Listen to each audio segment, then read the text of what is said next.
Hello friends, எல்லோரும் எப்படி இருக்கீங்க? நான் உங்கள் விஜி. இன்றைக்கி உங்களுக்கு நான் பீட்ரூட் பொரியல் செய்கிறது எப்படின்னு காட்டுறேன். பீட்ரூட் பொரியல் நிறைய பேர் சாப்பிட மாட்டாங்க, பிடிக்காது, அந்த கலர் பிடிக்காது அப்படின்னு. இந்த மாதிரி செஞ்சு பாருங்கள், வீட்டில் எல்லோரும் விரும்பி சாப்பிடுவாங்க. அதே மாதிரி இது ஆரோக்கியத்துக்கு ரொம்ப ரொம்ப நல்லதுனால நம்ம வாரத்தில் ஒரு வாட்டியாவது பீட்ரூட் நம்ம உணவில் சேர்க்கறது ரொம்ப நல்லது. நம்ம கடாய் சூடு பண்ணி இதில் ஒரு 2 ஸ்பூன் எண்ணெய் விட்டுக்கோங்க. அதில் கடுகு, அப்புறம் கடலைப்பருப்பு போட்டுக்கோங்க. 2 பச்சை மிளகா, கருவேப்பிலை, ஒரு வெங்காயம் சின்ன சின்ன பீஸாக கட் பண்ணி போட்டிருக்கேன். போட்டதுக்கப்புறம் நல்லா மிக்ஸ் பண்ணிக்கோங்க. ஒரு 2 நிமிஷம் ஆனதுக்கப்புறம் நான் பீட்ரூட் நல்லா சின்ன சின்ன பீஸாக கட் பண்ணி வச்சுருக்கேன். நீங்கள் துருவி கூட போட்டுக்கலாம். நான் எப்போவுமே பீட்ரூட் சின்ன சின்ன பீஸாக கட் பண்ணி தான் போடுவேன். இந்த மாதிரி குட்டி குட்டியாக நறுக்கி வச்சுருக்கேன். இந்த பீட்ரூட் போட்டதுக்கப்புறம் உப்பு போட்டு நல்லா மிக்ஸ் பண்ணிக்கோங்க. நீங்கள் ஃபஸ்ட் டைம் என் சேனல் பார்க்குறீங்கன்னா கண்டிப்பாக என் சேனலுக்கு சப்ஸ்கிரைப் பண்ண மட்டும் மறக்காதீங்க.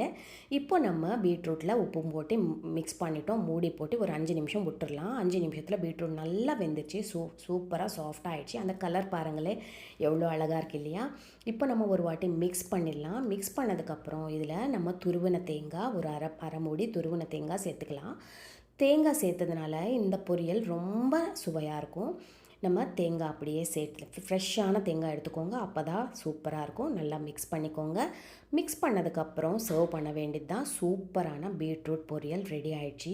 உங்கள் எல்லாருக்கும் ரொம்ப ரொம்ப பிடிக்கும். கண்டிப்பாக ட்ரை பண்ணி பாருங்கள். எப்படி வந்ததுன்னு எனக்கு சொல்லுங்கள். இது கூட ஒரு கூட்டு அப்புறம் சாம்பார் இருந்ததுன்னா சூப்பராக இருக்கும். கண்டிப்பாக ட்ரை பண்ணி எப்படி வந்ததுன்னு சொல்லுங்கள். அடுத்த வீடியோவில் சந்திக்கிறேன்.